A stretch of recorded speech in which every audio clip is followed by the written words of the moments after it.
అయితే ఈరోజు ఇక్కడ పీటర్ నాయక్ చారిటబుల్ ట్రస్ట్ మరియు హ్యాండ్ అండ్ హోప్ ట్రస్ట్ ఆధ్వర్యంలో మెగా మెడికల్ హెల్త్ క్యాంపుని నిర్వహించడం జరిగింది.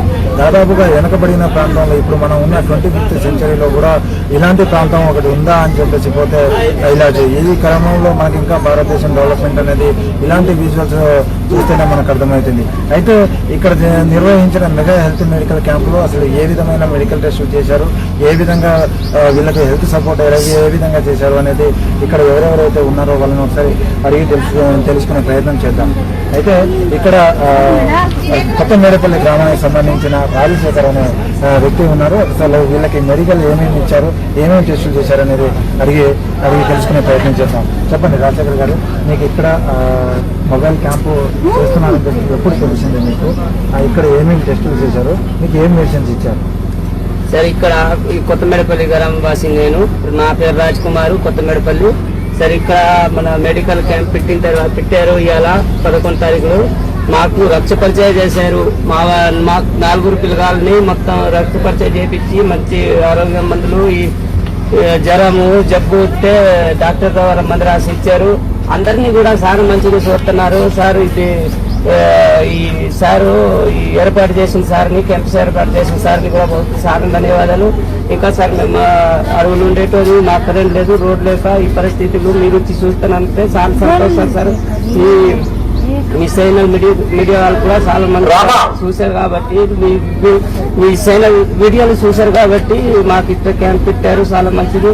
ఇప్పుడు మన రక్త పరిచయం చేశారు, ఇంటికి సోనాగిరి కొంటారు, అది కూడా చేశారు సార్. చాలా మంచిగా మందులు తెచ్చి మాకు ఇస్తున్నారు సార్.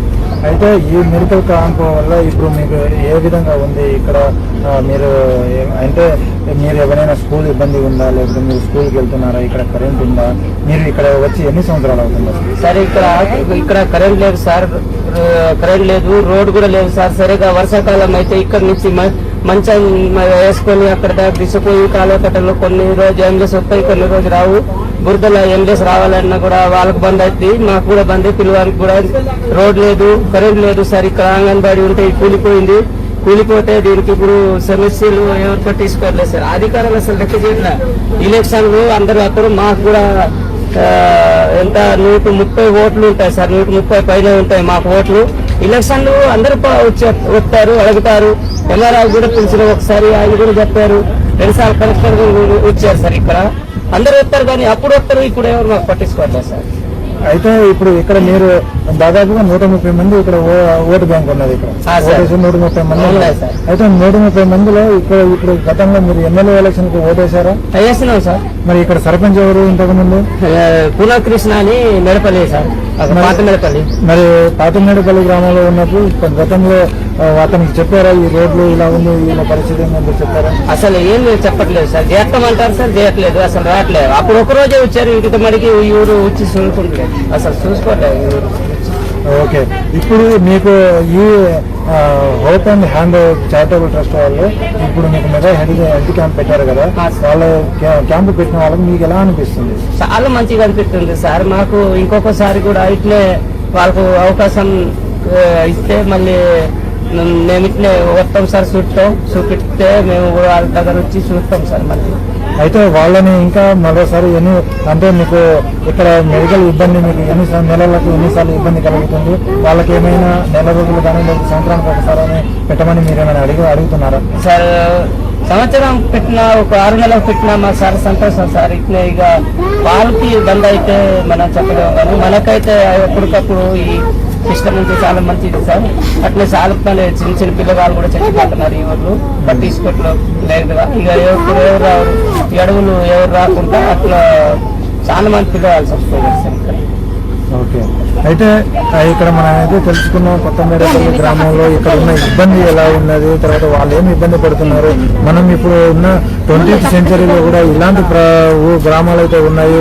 ఇప్పటికి కూడా కరెంటు, నీళ్లు నీడ, గూడు లేక ఉన్న పరిస్థితులు అయితే మనం చూస్తా ఉన్నాం. ఇంకొకటి ఇప్పుడు ఇక చూసుకున్నట్టయితే ఇక్కడ మనం గూడు చూడండి. ఇక్కడ దాదాపుగా ఇప్పుడున్న పెంకుటిళ్లలో కావచ్చు తడికలు వేసుకొని జీవనం కొనసాగిస్తా ఉన్నారు. కాబట్టి వీళ్ళని ఖచ్చితంగా ప్రభుత్వం ఆదుకోవాలని చెప్పేసరి వీళ్ళకి రేషన్ కార్డులతో పాటు 130 మంది ఓటు బ్యాంక్ అయితే వీళ్ళకు ఉంది. తర్వాత 130 మందితో ఓటు వేసుకున్నా కూడా వీళ్ళ సర్పంచులకు కానీ, ఎమ్మెల్యేలకు కానీ, ఎంపీలకు కానీ మేము ఓటు బ్యాంకు లాగానే కనిపిస్తున్నాం తప్ప మాకు ఇప్పుడున్న ఈ డెవలప్మెంట్ పరిస్థితుల్లో కూడా మాకు ఎలాంటి సహాయ సహకారాలు రాజకీయ నాయకుల తర్వాత కానీ ప్రభుత్వం నుంచి మాకు ఎలాంటి రాజకీయ సహకారం అయితే అందట్లేదని చెప్పి చెప్తున్నారు. మాకు రేషన్ కార్డులు ఉన్నా అవి పేరుకి మాత్రమే ఉంటున్నాయి. కానీ రేషన్ కార్డులు ఉన్నా మేము గతంలో కూడా చెప్పారు, రేషన్ కార్డు ఉన్న ప్రతి ఒక్కరికి ఇల్లు కట్టిస్తాము, తర్వాత వాళ్ళకి సంబంధించిన జాగ లేని వాళ్ళకి ఇల్లుగా నిర్మిస్తామని చెప్పేసి చెప్పడం అయితే జరిగింది సీఎం రేవంత్ రెడ్డి.